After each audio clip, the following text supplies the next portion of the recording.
The restaurant sat on a busy corner in Manhattan, the kind of place where rich people came to spend money and feel important. It had white tablecloths, candles on every table, and waiters who moved like shadows. The food was Italian, the wine was expensive, and the customers expected perfection. Elena had worked there for 7 years. 7 years of carrying heavy plates. 7 years of smiling at people who never smiled back. 7 years of saying yes sir, and of course ma'am, to people who treated her like she was part of the furniture. She was 34 years old, and most days, she felt invisible. It wasn't always supposed to be this way. When Elena was a little girl growing up in Puerto Rico, her life was full of music. Her father worked at a small grocery store during the day, but at night, he would sit on the porch with his old guitar and play songs that made the neighbors stop and listen. And Elena would sing. She had one of those voices that made people go quiet. Even as a child, when she opened her mouth, something magical happened. The notes came out pure and strong, like they were coming from somewhere deep inside the earth. Her father used to say she had the voice of an angel. Her mother would cry sometimes, just listening to her sing in the kitchen while helping with dinner. By the time she was 15, Elena had been accepted into a special music school in San Juan. Her teachers said she had real talent. They talked about scholarships, about conservatories in Europe, about a future on big stages in front of thousands of people. Elena would lie in bed at night and dream about singing in beautiful concert halls, wearing long gowns, hearing the applause wash over her like a wave. But life doesn't always care about dreams. When Elena was 16, her father got sick. It started with a cough that wouldn't go away. Then came the tests, the hospital visits, the serious faces of doctors. Cancer, they said, advanced. He needed treatment that cost more money than her family had ever seen in their lives. Elena's mother made a decision. They would move to America, to New York, where her uncle lived. There were better hospitals there, more opportunities, a chance to save her father's life. So they packed everything they owned into 4 suitcases and left the island behind. Elena never went back to music school. In New York, everything was different. The buildings were tall and cold. The people walked fast and never looked at each other. Elena's family crowded into a tiny apartment in Queens with her uncle's family. 8 people in 3 rooms. Her mother cleaned office buildings at night. Her uncle drove a taxi. And Elena, just 16 years old, got a job washing dishes at a restaurant to help pay for her father's medicine. The treatments helped for a while. Her father got a little stronger. He would sit by the window and ask Elena to sing for him, and she would, softly, so the neighbors wouldn't hear. Those were the only moments when Elena felt like herself again. But the cancer came back. It always comes back when you're poor and can't afford the best doctors. Elena's father died on a Tuesday morning in March, 3 years after they moved to America. Elena was 19 years old. After that, Elena stopped singing. Not completely, not forever. But something inside her went quiet. The dreams of concert halls and standing ovations felt like they belonged to a different person. A girl from another life who didn't exist anymore. Now there were bills to pay. A mother who couldn't stop crying. 2 younger brothers who needed school supplies and winter coats. Elena was the oldest. It was her job to hold everything together. She worked her way up from washing dishes to waiting tables. She learned how to carry 4 plates at once, without dropping them. She learned how to smile when customers were rude.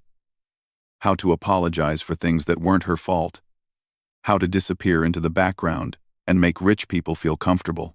By the time she was 27, she had landed a job at Marchetti's, one of the finest Italian restaurants in Manhattan. The tips were good. The hours were long, and every night, Elena would come home exhausted, her feet aching, her soul a little more worn down than the day before. But she never completely gave up on her voice. There was a building near her apartment, an old place with a laundromat on the ground floor, and practice rooms above it that musicians could rent by the hour. The rooms were small, and the walls were thin, but they were cheap. Elena started going there in the early mornings, before her shifts, when the city was still waking up. She would stand in that tiny room with its cracked mirror and water-stained ceiling, and she would sing, not for anyone else. Not for fame or money or applause, just for herself. Just to remember who she used to be, who she still was somewhere deep inside. She sang opera, the same arias she had learned as a girl in Puerto Rico. She sang old Spanish songs her father used to play. She sang until her voice filled every corner of that little room and made the walls shake. Nobody at the restaurant knew about this. To them, Elena was just the quiet waitress who never complained, who always showed up on time, who could calm down angry customers with a soft word and a patient smile. They didn't know that inside her chest lived a voice that could bring people to tears. Elena liked it that way. Her voice was private, sacred, the one thing the world hadn't taken from her. She protected it like a secret treasure. At work, she never sang, not even a hum. When music played in the restaurant, she didn't move her lips or tap her feet. She kept that part of herself locked away, hidden behind her polite smile and her pressed uniform. The customers at Marchetti's were mostly wealthy people. Business executives closing deals over pasta, socialites showing off new jewelry, tourists with more money than sense. They would snap their fingers at Elena, complain about their food, leave bad tips for no reason. Some of them were kind, but many of them looked at her like she was less than human. Elena had learned to handle it. She had built walls around her heart, thick walls that kept the cruelty out. When a customer called her stupid, she smiled and apologized. When someone laughed at her accent, she pretended not to hear. When a woman once threw a glass of wine at her because it was the wrong temperature, Elena cleaned it up without a word. But late at night, alone in her apartment, she would sometimes cry. Not because she was weak, but because she was human. Because 7 years of being invisible takes something from you, piece by piece, until you start to wonder if maybe the world is right. Maybe you really are nothing special. Maybe your dreams were just foolish fantasies that were never meant to come true. Elena would look at herself in the mirror on those nights. She would see the tired lines around her eyes, the rough skin on her hands from carrying hot plates, the gray hairs starting to appear at her temples. And she would wonder if this was all her life would ever be, serving food to people who didn't see her, going home alone, singing to empty rooms that nobody would ever hear. She was 34 years old, and she felt like her life was already over. But the universe has a funny way of surprising us. Sometimes it waits until we're at our lowest point, until we've almost given up hope. And then it opens a door we never expected. Elena didn't know it yet, but her door was about to open, and everything she thought she knew about her life was about to change forever. It was a Friday night in December, and the restaurant was packed. Snow had been falling all day, covering the city in white, and people wanted to get inside somewhere warm with good food and expensive wine. Every table at Marchetti's was full. The kitchen was working at full speed, and the waiters moved between tables like dancers trying not to bump into each other. Elena had been on her feet for 6 hours straight. Her back hurt, her ankles were swollen, and she still had 4 more hours to go. But she kept moving, kept smiling, kept doing her job the way she always did. Around 8 o'clock, a large group came in. 6 people, all dressed in expensive clothes, led by a woman Elena recognized immediately. Her name was Victoria Chen, and she was what people called a socialite. That meant she was rich, she went to parties, and her picture sometimes appeared in magazines. She came to Marchetti's at least twice a month, and she always sat at the best table near the window. Elena had served Victoria many times before. The woman was not cruel exactly, but she had a way of looking at people that made them feel small. She would glance at Elena like she was examining an insect, then turn away without a word. Her friends were the same way. They talked loudly, laughed at private jokes, and treated the staff like they didn't exist. Tonight, Victoria's group was celebrating something. A birthday, maybe, or a business deal. They ordered 3 bottles of the most expensive champagne and barely looked at Elena when she poured it. Elena moved on to her other tables, trying to stay focused. But something kept pulling her attention to the corner of the restaurant, near the entrance to the kitchen. A young couple was sitting there with a small child. a little girl who couldn't have been more than 3 years old. The girl had been fussy all night, squirming in her seat, refusing to eat. Now she was crying, not loudly, but with that exhausted, heartbroken sound that children make when they're tired and overwhelmed. The parents looked embarrassed. The mother was trying to calm the girl down, bouncing her on her lap, whispering in her ear. The father kept apologizing to the tables nearby. But nothing was working. The little girl just kept crying, her face red and wet with tears. Elena watched from across the room. Something about the scene tugged at her heart. She remembered being that age, remembered sitting on her father's lap while he sang to her, remembered how his voice could make any pain go away. Without really thinking about it, Elena walked over to a nearby table to clear some plates. She was close to the crying child now, just a few feet away, and as she stacked the dishes, she did something she never did at work. She started to hum. It was soft, almost silent. Just a gentle melody that her father used to sing to her when she couldn't sleep. A lullaby from Puerto Rico, simple and sweet. About the moon watching over children at night. Elena barely realized she was doing it. The sound just came out of her, natural as breathing. The little girl stopped crying. Elena kept humming, kept stacking plates, not even looking at the child. But she could feel the silence spreading from that corner of the room. The little girl was staring at her now, eyes wide, tears still wet on her cheeks but no longer falling. The mother looked up in surprise. Even the father stopped apologizing and just listened. For a moment, everything felt peaceful. Then Elena heard the laugh. It was loud, sharp, and cruel. It cut through the quiet restaurant like a knife. Elena turned and saw Victoria Chen standing at her table, champagne glass in hand, staring directly at her. "Did you hear that?" Victoria said to her friends, loud enough for half the restaurant to hear. "The waitress thinks she's a singer." Her friends started laughing. Not polite, quiet laughter, but the mean kind, the kind that's designed to hurt. Victoria kept going, her voice dripping with amusement. "How precious. Maybe next she'll start dancing for us. Or perhaps reciting poetry."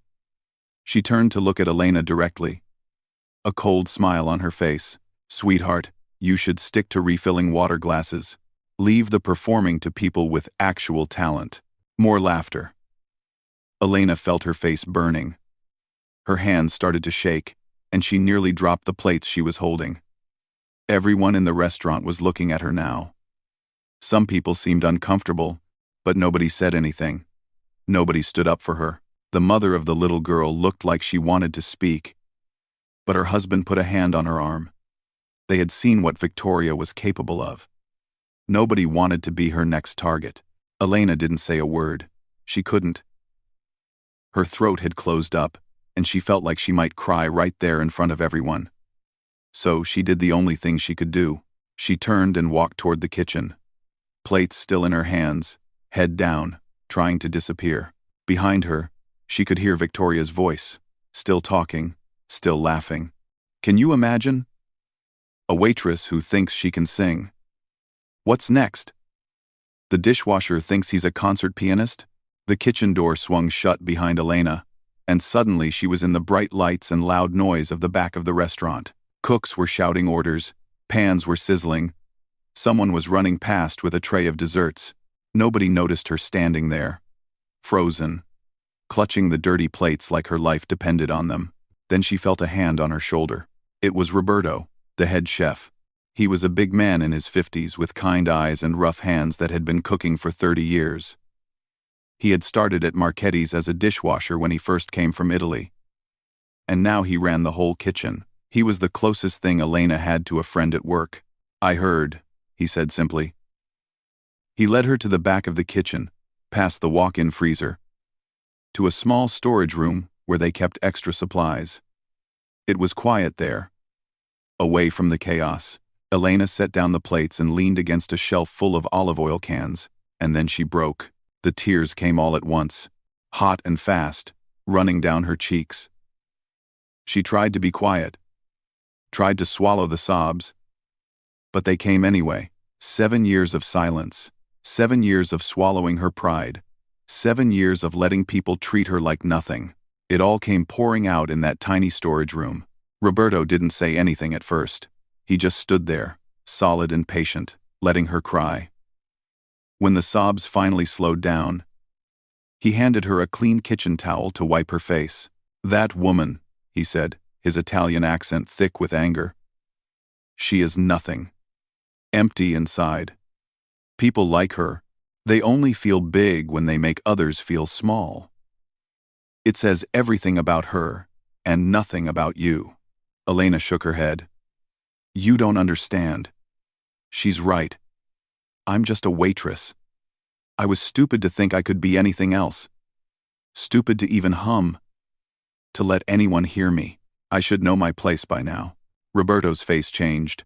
Something fierce came into his eyes, something Elena had never seen before. "Your place?" he repeated. "Let me tell you something about your place. I have worked in restaurants my whole life. I have heard a lot of music, a lot of singing, and that sound you made out there, that little hum that calmed that crying child, that was not nothing. That was something special." He paused, looking at her with an intensity that made her uncomfortable. "You have a gift, Elena. I don't know why you hide it. I don't know what happened in your life to make you so afraid. But I have ears. I can hear, and what I heard tonight was beautiful." Elena stared at him. Nobody had said anything like that to her in years. Not since her father died. The words felt foreign, like they were meant for someone else. "It doesn't matter," she said finally. "Beautiful doesn't pay the bills. Beautiful doesn't stop people from laughing at you. I'm 34 years old, Roberto. I'm a waitress. That's all I'm ever going to be." Roberto sighed. He looked like he wanted to argue, but he could see she wasn't ready to hear it. "Go home," he said. "I'll tell the manager you got sick. Take the weekend off. Rest." Elena wanted to protest. She needed the money, needed the tips. But she was so tired, so empty. She just nodded. That night, Elena went home and didn't sing.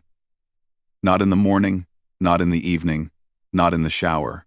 She didn't go to the practice room above the laundromat. She didn't even listen to music on the radio. For 3 days, she was silent. She kept thinking about Victoria's face, that cruel smile, that laugh that seemed to echo in her ears every time she closed her eyes. She kept thinking about all the customers over the years who had looked at her like she was invisible, like she was less than human. Maybe they were right. Maybe she had been fooling herself all along. On the third night, Elena sat by her window and looked out at the city. The snow had melted, but the sky was gray and heavy. She thought about her father, about the dreams she had as a girl, about the voice locked inside her chest that she was too scared to let out, and she made a decision. She would stop going to the practice room. She would stop singing altogether. She would accept her life for what it was and stop hoping for something more. It was easier that way. Safer. No more dreams meant no more disappointment. She told herself it was the right choice. She told herself she was at peace. But somewhere deep inside her, in a place she tried hard not to hear, a small voice was screaming, and it refused to be silent forever. 2 weeks passed, and Elena went back to work. She moved through her shifts like a ghost. She took orders, served food, collected tips. She smiled when she was supposed to smile and said all the right things. But something inside her had changed. The little spark that used to keep her going, the secret hope she carried in her chest, had gone dark. Roberto watched her from the kitchen. He saw how she moved slower now, how her eyes looked empty even when she was smiling. He tried to talk to her a few times, but she always found an excuse to walk away. She didn't want comfort. She didn't want hope. She just wanted to get through each day without feeling anything. Victoria Chen came back to the restaurant twice during those 2 weeks. Both times, Elena asked another waitress to take her table. She couldn't face that woman again. She couldn't risk hearing that laugh, seeing that cruel smile. It would break something inside her that was already barely holding together. Then, on a gray Tuesday morning, the owner of Marchetti's called a staff meeting. His name was Giuseppe, and he was 82 years old. He had opened the restaurant 50 years ago with nothing but a dream and his grandmother's recipes. Now he was a wealthy man, but he still came to work every day, still tasted every sauce, still remembered the names of servers who had worked for him decades ago. The staff loved him because he treated everyone with respect, from the dishwashers to the managers. Giuseppe stood at the front of the empty restaurant, his white hair neatly combed, his eyes bright despite his age. "My friends," he said, his Italian accent still strong after all these years. "As you know, next month we celebrate 50 years of Marchetti's. 50 years of feeding this beautiful city. 50 years of family." The staff clapped. Elena stood near the back, barely listening. "To celebrate," Giuseppe continued, "we will host a grand gala. A charity event.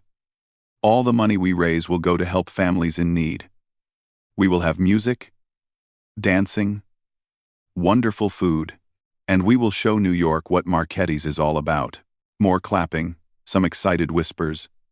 Giuseppe held up his hand. "There will be professional performers, of course. Musicians, singers, the best money can buy. But I want to do something special.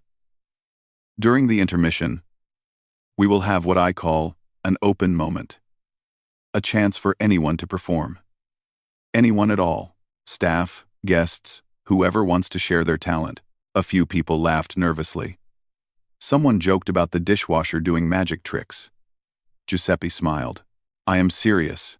This restaurant was built by ordinary people with extraordinary dreams. I want to celebrate that. So if any of you have a hidden talent, a song in your heart, a dance in your feet, this is your chance to share it." The meeting ended. The staff scattered back to their duties, talking excitedly about the gala. Elena headed toward the back to start preparing for the lunch shift. She didn't give the open moment a second thought. That part of her life was over. But Roberto had other plans. 3 days later, Elena was folding napkins in the storage room when Roberto appeared in the doorway. He had a strange look on his face, like a child who had done something naughty and was waiting to see if he would get in trouble. "I need to tell you something," he said. Elena kept folding. "What is it?" Roberto took a deep breath. "I signed you up. For the gala. For the open moment." Elena's hands stopped moving. She looked up slowly, sure she had heard wrong. "You did what?" "I put your name on the list, to sing at the gala." For a moment, Elena couldn't speak. Then the anger came. Hot. And sudden. Flooding through her body. "How could you do that?" Her voice was shaking. "How could you do that without asking me? You had no right. No right at all." Roberto didn't back down. "I had to. Because you never would have done it yourself. Of course I wouldn't have done it myself. Because I don't want to do it. I'm not a performer. I'm a waitress. That's all I am." "That's not true and you know it." Elena threw down the napkin she was holding. "You saw what happened. You were there. That woman laughed at me in front of everyone. Everyone. And you want me to get up on a stage in front of 200 people and give them another chance to do the same thing?" Roberto stepped closer. His voice was calm but firm. "Do you know why I came to America, Elena? I was 23 years old, and I had just been told by every restaurant in Rome that I would never be a great chef. Too slow, they said. No creativity. No talent. I believed them. I gave up. I came here to wash dishes and forget about my dreams." Elena stared at him, surprised. She had never heard this story before. "But then I met Giuseppe," Roberto continued. "He saw something in me that I couldn't see in myself. He gave me a chance when nobody else would. And now I run the kitchen of one of the best restaurants in New York." He paused. "Sometimes we need someone else to believe in us before we can believe in ourselves." "This is different," Elena said, but her voice had lost some of its fire. "How is it different?" "Because I'm 34 years old. My chance is gone. You can't start over at 34. Roberto laughed, but it was a kind laugh, not a mocking one. "Elena, I was 41 when Giuseppe made me head chef. 41. You have more time than you think. The question is whether you're going to use it or waste it." Elena felt tears threatening to come again. She blinked them back. "I'm scared," she whispered. "I'm so scared. Roberto, What if they laugh again? What if I open my mouth and nothing comes out? What if I've been lying to myself all these years and I really am nothing special? Roberto put his hands on her shoulders and looked her straight in the eyes. I have worked in kitchens for 30 years. I have heard 1,000 songs, 1,000 voices. And I am telling you, as someone who has no reason to lie, that what lives inside you is rare, it is precious, and it deserves to be heard. He squeezed her shoulders. You have spent 20 years hiding. 20 years being afraid. Isn't it time to stop? Elena didn't answer. She couldn't. Roberto let go and stepped back. The gala is in 5 days. You can take your name off the list if you want. I won't stop you. But I hope you don't. I hope you finally let the world hear what I've heard through the kitchen vents when you practice in the basement. Elena's eyes went wide. You heard that? Roberto smiled. The sound travels through the pipes. I've been listening for 3 years. Why do you think I signed you up? He turned and walked out of the storage room, leaving Elena alone with her thoughts. That night, Elena couldn't sleep. She lay in bed, staring at the ceiling, her mind racing. 5 days. 5 days, until she would either stand on that stage or run away from it. 5 days, to decide what kind of person she was going to be. She thought about her father. What would he say if he could see her now? Would he be disappointed that she had given up on her dreams? Would he be proud that she had survived? That she had kept the family together? She didn't know. She would never know. She thought about Victoria Chen and that terrible laugh. She thought about all the customers who had looked through her like she was invisible. She thought about 20 years of silence. 20 years of fear. 20 years of keeping her voice locked inside a cage. And then she thought about that little girl in the restaurant. The one who had stopped crying when Elena hummed. She thought about the look on the mother's face. The surprise. The gratitude. For just a moment, Elena's voice had done something beautiful. It had helped someone. It had mattered. Maybe that was enough. Maybe that was the sign she needed. Elena got out of bed and walked to her window. The city was still awake. Lights flickering in 1,000 windows. Cars moving through the streets far below. Somewhere out there, people were living their dreams. Somewhere out there, people were taking chances, risking everything, refusing to let fear win. She made her decision. She wouldn't take her name off the list. She would stand on that stage. No matter how scared she was, she would open her mouth and let her voice fly free. And whatever happened next, at least she would know that she tried. At least she would know that she didn't let the world beat her. For the next 5 days, Elena practiced like her life depended on it. She went to the little room above the laundromat, every morning and every night. She sang until her throat was raw, until the notes were perfect, until she could close her eyes and feel the music flowing through her like water. She chose the song carefully. An aria from an Italian opera. The same one her father used to play for her when she was small. It was difficult. One of the hardest pieces in the entire repertoire.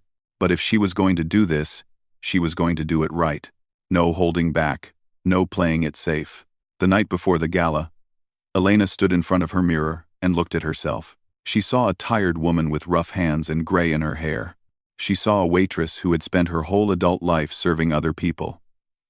But for the first time in a long time, she also saw something else. She saw the girl who used to sing on her father's porch in Puerto Rico. She saw the voice that had never really gone away, and she saw a chance, maybe her last chance, to find out who she really was. Tomorrow, everything would change, one way or another. The night of the gala arrived, and Marchetti's had been transformed into something magical. White roses covered every table. Crystal chandeliers hung from the ceiling, casting soft golden light across the room. A small stage had been built near the back, with a grand piano and a microphone stand. The tables had been rearranged to face the stage, and each place setting had a gold menu card with the charity's name printed in elegant script. 200 of New York's wealthiest people filled the room. Women in designer gowns, men in expensive suits, jewelry sparkling under the lights. They sipped champagne and laughed and pretended to care about the charity while really just wanting to be seen at the most exclusive event of the season. Elena moved through the crowd in her waitress uniform, carrying trays of appetizers. She had asked Giuseppe if she could work the floor before her performance. She needed something to do with her hands, something to keep her mind busy. If she just sat backstage waiting, she would go crazy. So she served bruschetta and stuffed mushrooms and smiled at guests who didn't look at her face. Her stomach was in knots. Her hands were shaking so badly she was afraid she would drop a tray.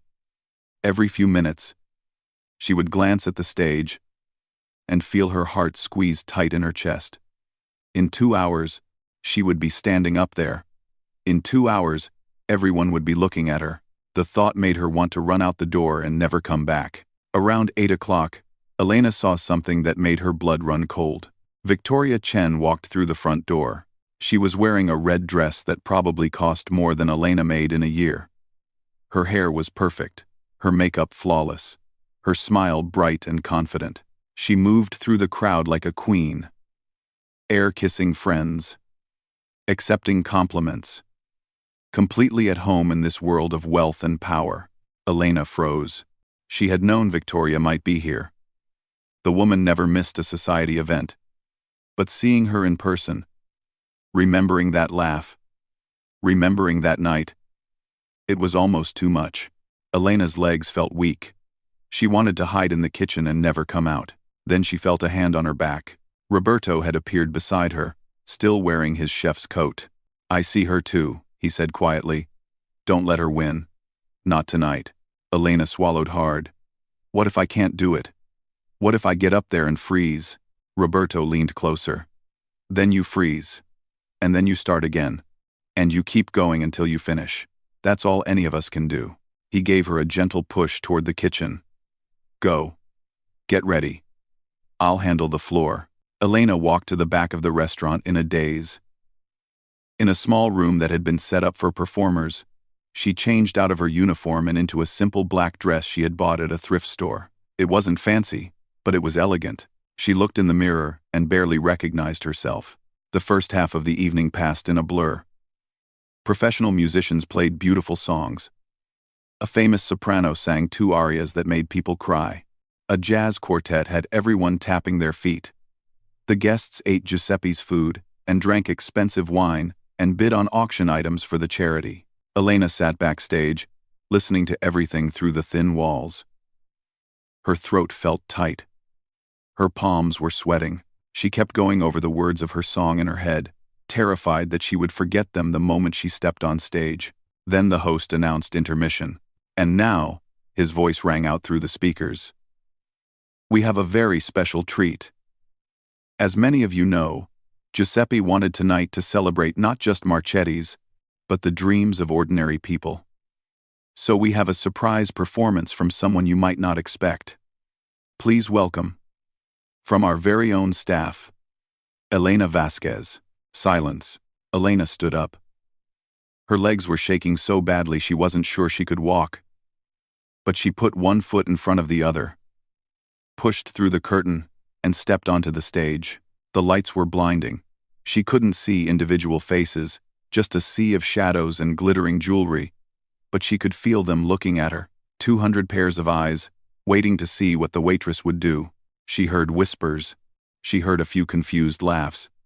And then, cutting through the noise, she heard a voice she recognized. Oh, this should be entertaining. Victoria Chen. Sitting at a front table, champagne glass in hand, phone raised to record. She was smiling that same cruel smile, expecting a disaster, ready to laugh at the silly waitress who thought she could perform. Elena's heart was pounding so hard she could hear it in her ears. For one terrible moment, she thought she couldn't do it. She thought she would turn and run off the stage and never show her face again. But then she saw Roberto. He was standing at the back of the room, still in his chef's coat, arms crossed over his chest. He gave her a small nod. Just a tiny movement. But it said everything. "You can do this. I believe in you." Elena turned to the pianist and gave him the signal. The first notes of the aria filled the room, soft, gentle, like a whisper. Elena closed her eyes. She thought about her father, sitting on that porch in Puerto Rico, guitar in his hands, telling her she had the voice of an angel. She thought about all the mornings in that tiny practice room, singing to no one, keeping her gift alive even when she wanted to let it die. And then she opened her mouth. The first note came out pure and clear, cutting through the silence like a beam of light through darkness. It was soft at first, almost fragile, but it grew stronger with each breath. Elena felt something unlock inside her chest, something that had been trapped for 20 years. The room went completely still. Conversations stopped mid-sentence. Forks froze in mid-air. People who had been checking their phones looked up with wide eyes. The sound coming from this small woman in the simple black dress was unlike anything they had expected. It was powerful and delicate at the same time, full of pain and beauty and something that felt almost holy. Elena kept singing. Her voice rose and fell, telling a story of love and loss and hope that needed no translation. The aria was in Italian, but the emotion was universal. Everyone in that room could feel it, could understand it, could connect to it on some deep human level. By the middle of the song, people were rising from their seats, not to leave, but because they couldn't stay sitting. They needed to stand in the presence of something this beautiful. Elena hit the high notes with perfect clarity, her voice soaring up to the chandeliers and filling every corner of the room. Tears started flowing down faces throughout the audience. Men who hadn't cried in years felt something breaking open in their chests. Women clutched their hearts and stared at the stage in disbelief. And Victoria Chen sat frozen in her chair, phone forgotten in her hand, tears streaming down her perfect makeup. Elena reached the final passage of the aria.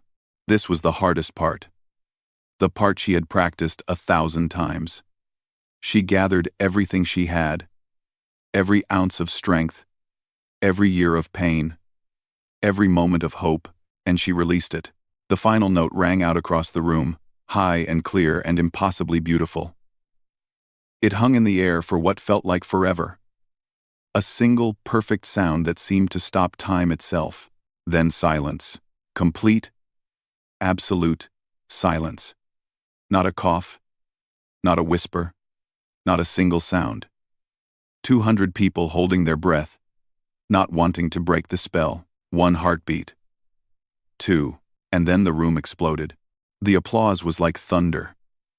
People were standing, cheering, some of them actually shouting. It wasn't polite clapping, the kind you give because you're supposed to. It was real, raw, overwhelming. The sound washed over Elena like a wave, and she felt her knees go weak. Giuseppe was at the front of the crowd, tears pouring down his wrinkled face, clapping so hard his hands must have hurt. Roberto was pumping his fist in the air, laughing and crying at the same time.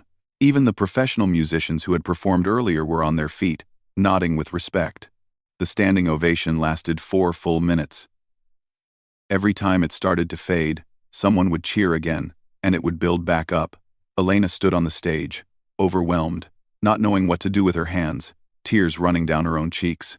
She had spent 20 years being invisible, but not anymore. Tonight, everyone saw her. Tonight, everyone heard her. And nothing would ever be the same again. Elena didn't sleep that night. After the gala ended, after the guests went home and the staff cleaned up the roses and champagne glasses, she walked through the empty streets of Manhattan for hours. The winter air was cold on her face, but she barely felt it. Her mind was spinning, replaying every moment of the evening over and over again. She had done it. After 20 years of hiding, 20 years of fear, she had stood on that stage and let the world hear her voice. And they had loved her. They had risen to their feet and cheered for her like she was somebody important, somebody worth listening to. It didn't feel real. It felt like a dream she would wake up from any moment. But it was real. And by the next morning, Elena's life had changed in ways she never could have imagined. Roberto had recorded her performance on his phone. He hadn't told her he was going to do it. He just wanted to capture the moment, to have something to show her later, when she doubted herself again. But that night, after Elena left, he posted the video online with a simple caption. My friend Elena, a waitress who hides an angel's voice. By sunrise, The video had 10,000 views. By noon, it had 500,000. By the end of the second day, 12 million people around the world had watched Elena sing. The comments poured in from everywhere. People in Brazil, Japan, Germany, Australia. They wrote about how her voice had made them cry, how they had watched the video 5 times in a row, how they had shared it with everyone they knew. News websites picked up the story. Television stations called the restaurant, asking for interviews. The headline was everywhere. Waitress stuns. New York gala. With incredible voice, Elena's phone wouldn't stop ringing. Talent agents wanted to represent her. Opera companies wanted to audition her. Talk show producers wanted to fly her out for interviews. In 48 hours, she had received more attention than most people get in a lifetime. It was overwhelming. Elena sat in her small apartment, staring at her phone, not knowing what to do. Part of her wanted to answer every call, to say yes to everything, to grab this opportunity with both hands before it disappeared. But another part of her was terrified. This was too much, too fast. She was just a waitress. She didn't know how to be famous. She didn't know if she even wanted to be famous. On the third day, Giuseppe called her into the restaurant. He was sitting at his favorite table near the window, a cup of espresso in front of him.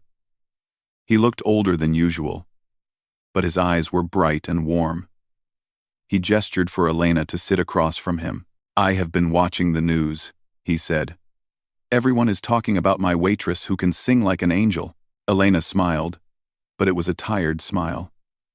"I don't know what to do, Giuseppe. Everything is happening so fast." The old man nodded slowly. "I understand. When I opened this restaurant 50 years ago, I was terrified. I didn't know if anyone would come. I didn't know if I would fail.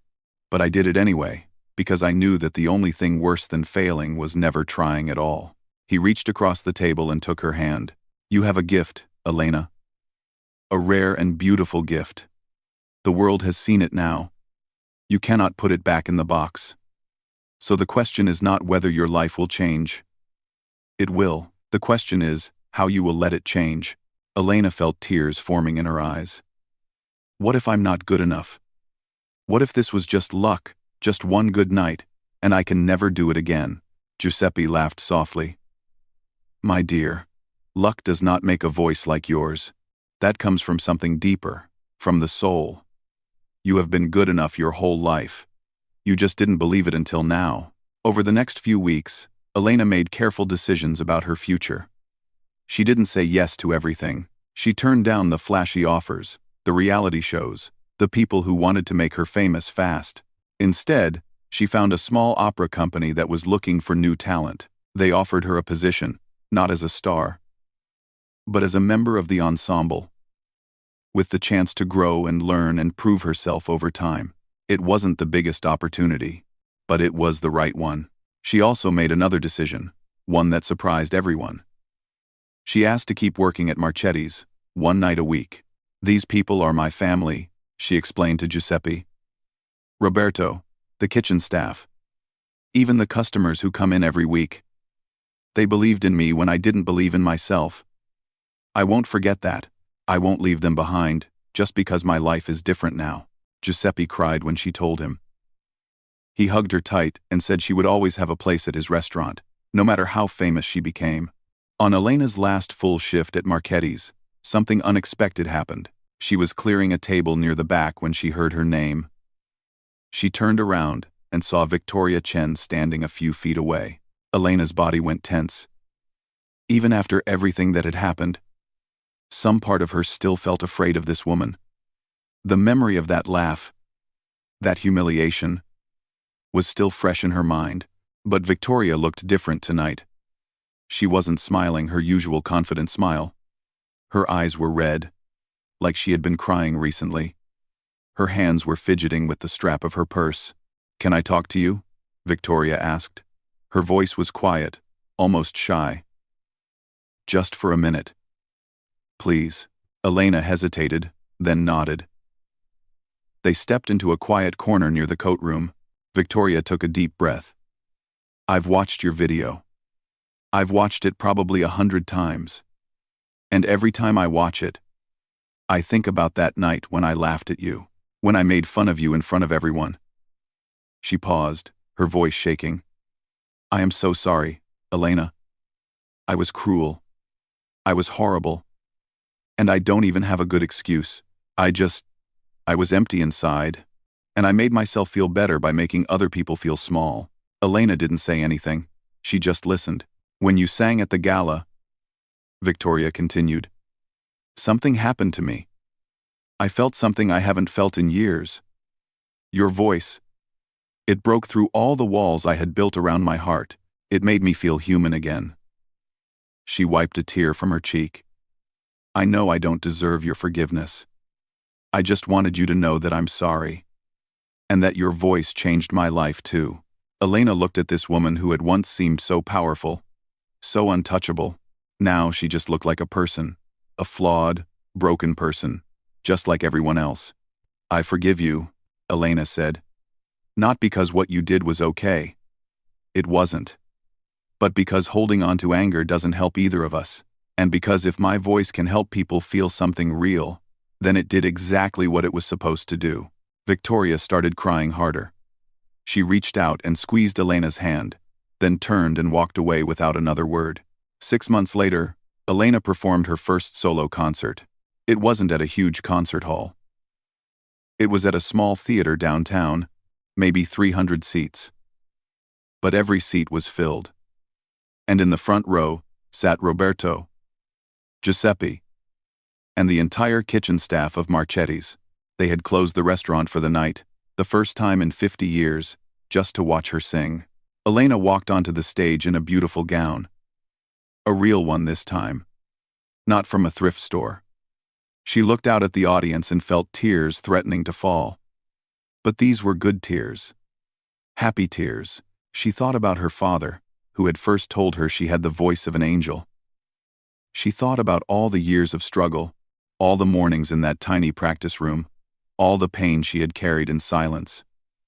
She thought about Roberto, who had believed in her when she couldn't believe in herself. She thought about that little girl in the restaurant who had stopped crying when Elena hummed. And she thought about how strange life was. How the worst moments can lead to the best ones. How the people who try to break us sometimes end up showing us how strong we really are. Elena opened her mouth and began to sing. And somewhere up above, she knew her father was listening, smiling, proud of the woman his little girl had become. Some voices are meant to stay hidden, but others are meant to remind us what it feels like to be alive. Elena's voice was the second kind, and the world was finally ready to listen.